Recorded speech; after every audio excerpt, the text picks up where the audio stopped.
Welcome to the business studies class. Today we will discuss about wholesale trade. So what is wholesale trade?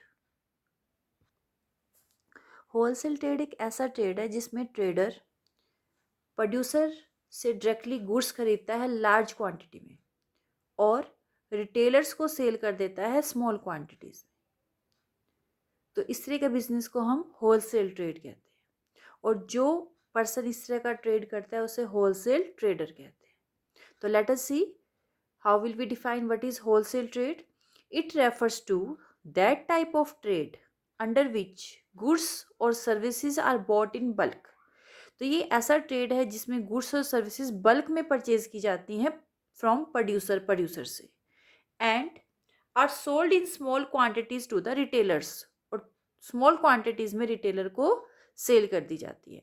तो such type of trade is called wholesale trade. Now, let us see what are the features of wholesale trade. Wholesale trade की क्या features हैं? First is the wholesaler buys goods in large quantity. जैसे कि हमने अभी देखा है कि जो होलसेलर होता है वो लार्ज क्वांटिटी में गुड्स खरीदता है, वो कभी भी स्मॉल क्वांटिटी में गुड्स नहीं खरीदता, हमेशा बल्क में गुड्स परचेज करता है।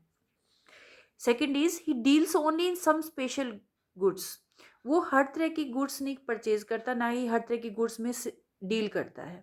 वो कुछ स्पेशल काइंड ऑफ गुड्स में ही, एक या दो टाइप की गुड्स में ही उसकी डीलिंग होती है। Next is he sell goods to the retailer.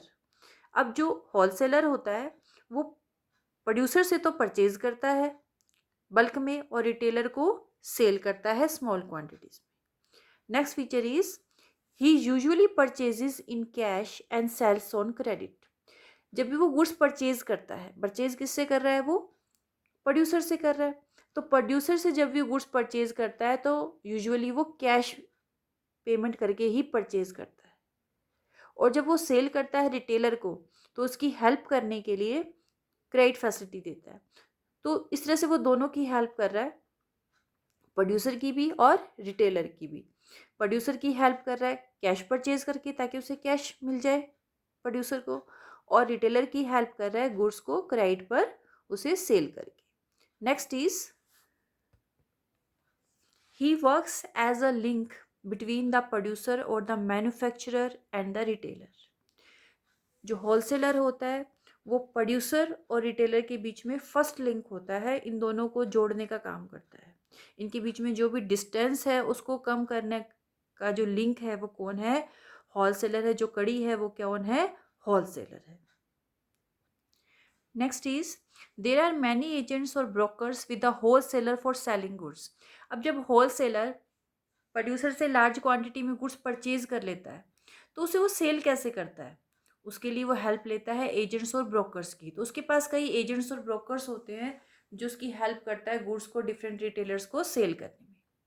Next feature is more capital is required for a wholesale trade.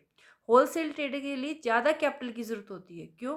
क्योंकि जो होलसेल ट्रेडर होता है वो गुड्स, एक तो फर्स्ट थिंग वो बल्क में परचेज करता है, सेकेंडली वो कैश पेमेंट यूजुअली करता है और सेल कैसे करता है? क्रेडिट पर करता है। तो इसलिए उसे ज़्यादा कैपिटल की ज़रूरत होती है होलसेल ट्रेड करने के लिए। Next feature is the wholesaler adopts modern means of advertisement to promote the sale of goods. जो होलसेलर होता है वो एडवर्टीजमेंट भी अपने लेवल पर करवाता है, और एडवर्टीजमेंट क्योंकि हर बिजनेस के लिए एडवर्टीजमेंट तो ज़रूरी है, क्योंकि एडवर्टीजमेंट के थ्रू ही कंज्यूमर को नए नए प्रोडक्ट्स के बारे में इंफॉर्मेशन मिलती है और तभी कंज्यूमर क्या होता है? प्रोडक्ट की तरफ अट्रैक्ट होता है। तो होलसेलर एडवर्टीजमेंट की जो भी मेथड्स यूज़ करता है वो मॉडर्न मेथड्स यूज़ करता है ताकि प्रोडक्ट की सेल को इंक्रीज किया जा सके। He store his goods in the godown rather than in his shop. और जो वो बल्क में गुड्स परचेज करता है प्रोड्यूसर से, उसे वो अपने गोडाउंस में स्टोर करके रखता है। शॉप पे तो सिर्फ वो सैंपल्स रखता है दिखाने के लिए रिटेलर्स को। Next feature is the wholesaler spends very little in decorating his shop और एस्टेब्लिशमेंट। जो होलसेलर होता है वो अपनी शॉप की डेकोरेशन पर ज़्यादा ध्यान नहीं देता, ज़्यादा उसके ऊपर इन्वेस्टमेंट नहीं करता, ज़्यादा पैसा खर्च नहीं करता। Only sample of goods are kept in the shop. जैसे कि अभी हमने फीचर की है कि वो जो गुड्स है, स्टॉक है गुड्स का, वो अपने गोडाउन्स में रखता है। शॉप पे तो सिर्फ वो सैंपल्स ही रखता है ताकि उसे सेल करने के लिए वो सैंपल शो कर सके अपने शॉप से ही। और डिलीवरी कहाँ से करता है गुड्स की? अपने गोडाउन से करता है। Next feature is he purchases goods on the basis of advance payment and orders. जो होलसेल ट्रेडर होता है, होलसेलर होता है, वो प्रोड्यूसर से गुड्स खरीदता है, तो उसके लिए वो पहले से ही एडवांस पेमेंट कर देता है और ऑर्डर दे देता है कि कितनी गुड्स उसे खरीदनी है प्रोड्यूसर से। उसी बेस पर क्या करता है, प्रोड्यूसर गुड्स का प्रोडक्शन स्टार्ट कर देता है। A wholesaler establishes a balance between the demand and supply bye storing goods. जो होलसेलर होता है एक बहुत ही इंपॉर्टेंट सर्विस प्रोवाइड करता है कि ये डिमांड और सप्लाई में बैलेंस बना के रखता है। कैसे बना के रखता है? क्योंकि डिमांड और सप्लाई में अगर बैलेंस नहीं होगा तो क्या होगा? प्राइजेस पर इफेक्ट आएगा।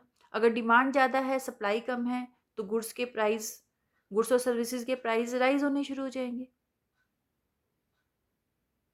और अगर डिमांड कम है, सप्लाई ज़्यादा है, तो गुड्स के प्राइस अननेसेसरली कम होने शुरू हो जाएंगे।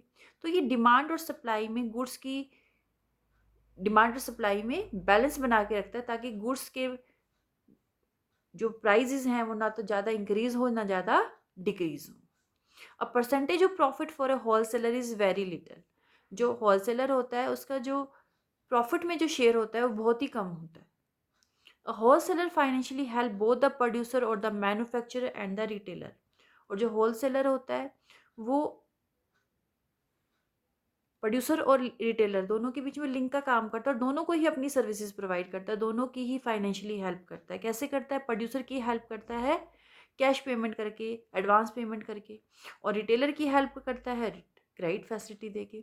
तो इस तरह से वो प्रोड्यूसर और रिटेलर दोनों की हेल्प करता है। तो this is all about the features of wholesale trade.